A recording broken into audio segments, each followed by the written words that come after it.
Countdown. Oh, we're live. Oh, we're Int- live. introduce what movie we're reviewing.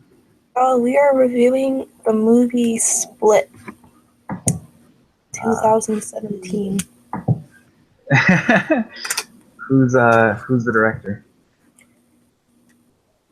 Who is the director? Why don't you answer that question? Oh, thank you. It is M. Night Shyamalan, who is of course famous for movies like Unbreakable, which we watched right after this, and The Sixth Sense. Was his first big movie. And also Avatar The Last Airbender. Yeah, his critical darling of the film that everyone likes. What did you think of the movie overall? It's basically I guess we'll say what it is really quickly. It's a movie about a three girls in their late teens, three sort of like attractive, kind of like well-to-do girls, with three girls that seem pretty unpopular, basically like late high school girls get kidnapped, Mm-hmm. and held hostage against their will, and well, that's a redundant saying, held hostage against it. But they get they get kidnapped by a serial killer that has 23 different personalities, and is kind of it's his quirk that he kidnaps young girls, young attractive, well-to-do girls. No, it's his quirk that he like captures girls who like Yeah, well-to-do. That's what I said. yeah. Like they look very like sheltered and like spoiled and Mm-hmm. pretty and popular. He kidnaps them, and it's not in movies like this. It's usually like there's usually like a element where the police are investigating, and you see a lot of things like that. But this mostly follows the personality of the kidnapper, Mm-hmm. and how he interacts with the girls more than anything else, and a little Mm-hmm. bit of there's sequences. There's like a sequence in a sci-fi with his therapist, who's like slowly trying to therapize him, and um, is on to that something's off about the way he's acting. Mm-hmm. But yeah, so that was like basically the bulk of the movie is just him sort of interacting with the girls as they struggle to try and escape their captor. Mm-hmm. And James McAvoy is probably the most well-known actor in the movie. He plays the kidnapper. What did you Oh, think of the really? what? Yes, really, good old Professor X from the X Men Oh, first. wait, really? Oh, I Yeah, that's didn't. him. Yeah, Oh, I didn't realize that. Wow. young Professor X. Yeah, I've never seen those movies, but I know him from the first movie I saw James McAvoy in was actually Penelope with. Mm-hmm. Did you see that movie? No. Oh, it's Christina Ricci and James McAvoy, and she has a pig nose, and she's a pig girl, and he's like, Cute. yeah, you've never seen it. You would like it's if you want to see like a cute, funny like romantic movie. It's it's pretty good. I actually really liked it. He was like the suave, handsome, cool guy that saw past her pig nose to kind of like have feelings for her. It's kind of like a Mm-hmm. live action like cartoon or something. It's a really cute movie. The Nice. problem is the pig nose still looks kind of cute. She just looks like a furry or something. It still looks cute. It doesn't make her look Oh my ugly. god. Yeah, it doesn't make Kushina Ricci look ugly or anything. It just looks like a furry, like a live action cartoon character. But what'd you think of the movie? So I thought the movie was pretty good, to be honest. I know that there's like a lot of controversy going on about how like Split has like a really unrealistic depiction of like people with multiple personality disorder, which I think is kind of stupid because the guy he it's way too unrealistic to really be like to really get people mad. But anyway, What the movie itself is? Or? yeah, like people were just like, oh man, like don't see this because the guy has like multiple personality disorder and like he's killing people. So, but like in reality, like the way that they depicted his multiple personality disorder isn't like in any ways realistic. I guess you could say, right? Um, I've never known anyone with DSI or whatever it's called, like dissociative personality disorder. So I don't know how realistic or unrealistic it I is. mean, I'm surprised there was a controversy because when we saw the movie, I mentioned that how like I kind of was like iffy about the way it depicted like just mental illness in general. mhm, But it's like I don't like it, but it's not a big deal. Like it's complete fiction. Like this is like I know that there's a need to be PC, but at the same time, like it's like you said, like it's a fantasy movie. Like mhm, it's like a Hitchcock style, like horror thriller or whatever it's called. It's a psychological thriller. That's the gimmick. Like they're just using it as a gimmick. Like I get it. I'm I don't like it's not the movie itself for me that rubs me the wrong way. It's the idea that anytime you see someone with a mental illness in like a movie, they're like a psycho killer, and this movie mhm. feeds into that, and that's what I have an issue with more. But the movie itself is a good movie, so it's not like I'm not gonna rag on it for using it that way. It just kind of it's a little bit of a shame that when there's a someone with like a serious mental illness, like they're not this sympathetic tragic figure. They're just like a crazy psycho person. Like it's a negative view of them. And Yeah. but that being said, it was it's a fantasy movie and a lot of crazy things happen in it. So it's not that big of a deal. It's really not that big of a deal. I would definitely not recommend against anyone to not see it because of that. And there were moments where he was sympathetic. I mean, he is kind of the star of the movie, whether he's the kidnapper or not. So, I mean, Mhm. it's not like he's a one dimensional, just crazy person. So, So what did you think of the movie? What was your favorite part? I just talked for a while. So, I thought it was good. I thought it was good. And my favorite part was maybe the ending sequence Really? when, yeah, with this science fiction part, kind of. I don't know. That was the most tense part of the movie. I feel like that was the payoff, and it worked really well for me. Mm-hmm. What about you? Hmm. I actually like the girls in the movie a lot. I thought they were like less annoying than I thought they were gonna be. Because even when I looked at them, they were dressed like I said really authentically to how teenage girls looked, and they looked like just really pretty teenage girls, like modern contemporary teenage girls. And I kind of immediately made the negative assumption that they were going to be kind of like bimbos or something in the film. And I assumed they were going to be bimbos, and they weren't in the film. And the actors, all three of the actors were really like young pretty girls or whatever. But they were like they were played all the roles well. I've only seen the one girl in Skins, so like I didn't never seen these actresses before or anything, and they were all good. And I like the way the female character. Like I would think people would argue about the girls the way they were used because they were in like skimpy clothing a lot of the time, gratuitously.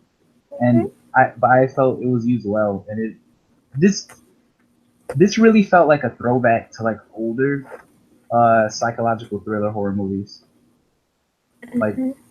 the atmosphere and stuff. So I appreciate that. And older horror movies have scantily clad girls and things like a crazy person killing everybody. So what about you? What was your favorite part? Um, I guess like the backstory for that one girl, like the non The emo. stereotypical, yeah, like the emo girl, like the non like stereotypical like sheltered high school girl. I liked her backstory a lot because it was like somewhat like realistic, and like it gave her like a lot of like character features that like movies tend to like shy away from. Like I don't know if it'd be like a spoiler for me to say something about it. Um, you could just say you're gonna spoil it, or you could just dance around it without saying specifically what you mean. Like I mean, it's not that big of a spoiler. The with her backstory involves uh,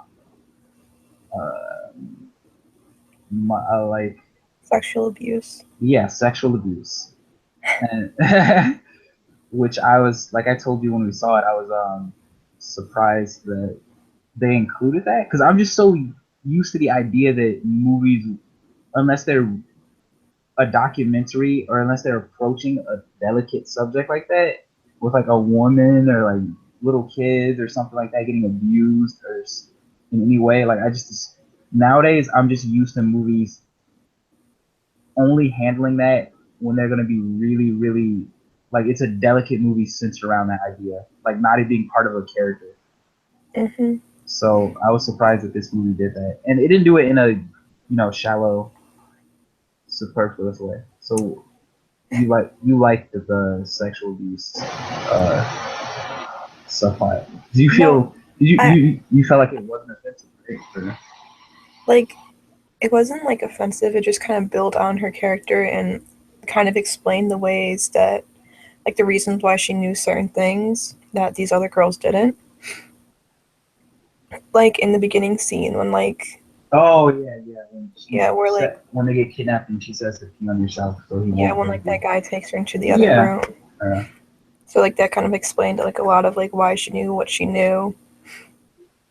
And I guess that kind of I don't know, I just thought that that was like a nice I mean, not like a nice twist, but like she could have just been like emotionally abused by like her dad or something, but instead it was like something that like not many movies would dare to like go towards. But yeah. Also the little girl in the backstory is really like cute, which made it even sadder. Like she had like cute curly hair or something. And I was like, curls and the fat face. Uh, mm-hmm, yeah, when they start that flashback, I never expected it to go in that direction. Like I figured immediately like, oh, this is gonna be like either the killer's sister or daughter or something, or it's gonna be one of the girls. Literally the second the flashback started. I was like, this is gonna be a backstory that explains how one of them has the skills to escape the situation. Like immediately, I knew that's what it was doing. Um, but I didn't. So it was that part was predictable, but it wasn't. I didn't expect it to go as dark as it did, um, mm-hmm. which was good. Which was good. So Well, how many croissants out of 10 would you rate this movie? how many croissants? Oh, I would give it. Well, out of five, I would say a solid four. A very strong four out of five. Why do I you think this say is. 4 out of 5 croissants? I think it's a return to his old really interesting style of film. I thought the plot twist at the end where it connects to a different movie was a little bit hokey and awkward. I thought that was Mm-hmm. new. But everything besides that, I thought it was really good. It was. I'm not a huge fan of slasher horror or whatever or contemporary horror, and it was way more entertaining than I thought. And the atmosphere was really good. It was well acted. There were certain scenes with James McAvoy where I was just like, seems like unintentionally funny with like the child personality. Like Yeah.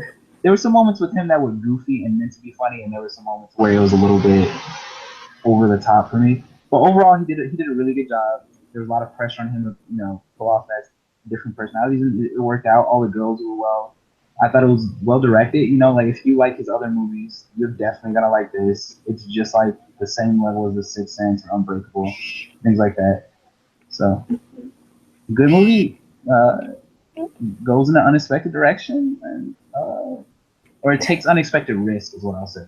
Mm-hmm. And it's a unique thriller story, modern thriller story. Uh, what do you think? How many croissants? Out of what? Five. Okay. I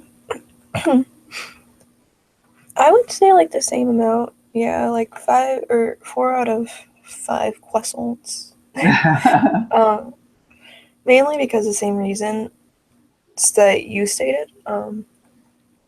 Like me being someone who is typically like I get like nightmares after most horror movies, and like this was like the great balance between like horror and like I guess like sci-fi that like I wasn't like by the time I left the theaters I wasn't like about to cry or like about to go home and have nightmares. So it was. Some It people was watch horror movies because they want to have nightmares. So in they're that way. weirdos. All right. Well, let's close with like, what do you think? What were some criticisms of the movie? I guess, like you said, the ending was pretty forced. Um, or like they're trying to relate the end of this movie to director's previous movie Unbreakable. Are they called Unbreakable? Yeah. Yeah, it's all unbreakable. And it was like very kind of like unnecessary and forced. But other than that, like I thought it was a pretty good movie. Like I mean, and tonally, this is not like I mean, it's like there's certain commonalities between all M Night Shyamalan movies, I guess, like the contemporary setting and the sort of horror supernatural element to all of them, right? mhm. Like, but this doesn't feel like the sequel to Unbreakable or anything. It doesn't like there's not a lot of connections besides that one scene that would make you think, I mean, I think the connection is that the guy expresses like superhuman yeah, abilities yeah, similar yeah, to the guy in Unbreakable. yeah. But I mean, like this, if that scene wasn't there, I would never be like, this is set. You know, like this is feels just like Unbreakable. You know, like this is like set in the same universe. Like this is pretty much Unbreakable too, which it's supposed to be basically. Like I would never make that connection without that scene because it's not the same. Thematically, it's not like similar. He's probably gonna make a movie after this called Yeah, Split Breakable. Split Breakable. Where look at this guy. Starring Vin Diesel. They're Uh, just gonna fight each other. Starring The Rock and Vin Diesel. Yeah. They go, oh, you think he's gonna fight? At the end of Unbreakable, do you think he had superpowers? By the way, because we watched that really quick. Because Yeah, he had do you think he did have superpowers, or it was just a coincidence? he clearly did. Like Okay. Um, but I mean, he was able to like bump into someone and then like see like their entire like criminal history somehow. yeah, but I mean that could also be him being insane. But and just lucky. And just but yeah, I guess you're right. That part it was hard, but I was thinking of like the strength and stuff because like that was still kind of iffy. But what was I gonna say? Yeah, criticisms. There weren't a lot. It's like if you go in, I mean, I don't think this is like a mind blowing movie, but I do think it's like a very good, thriller, suspense movie. Like it's very above average. It's better than I'm assuming it's better than Avatar, which I haven't bothered watching, but it's just as good as any of the other good Night Shyamalan movies that have come out, or slightly better. So yeah, it's what you'd expect. As long as you don't go in expecting a slasher fest, you'll enjoy yourself. As long as you know what you're getting into. Mm-hmm. Anything else? Not really. What was your favorite song from Into It? I My mean, favorite song, there was some the there Kanye West song. the Kanye West song. I don't think he listened to one, did he? It's like, but anyway, yeah, there were some leaps of there was some not hokey, but there were some moments of like where you have to suspend disbelief, like with the knife and stuff and all that. Like there's little problems, but it really does feel like a classic, like old school style, like suspense movie. So Mm-hmm. back in those days, you didn't like pick apart every little thing. Like, why don't they just call the cops with their cell phone in that moment, or like, how come she can't just grab the knife? It's right in front of her. Like, why is she struggling so much? There are moments like that, but yeah, if you can look past all that, it's gonna be a great time, and it gets 4 croissants Ooh, out of 5 with butter. nice.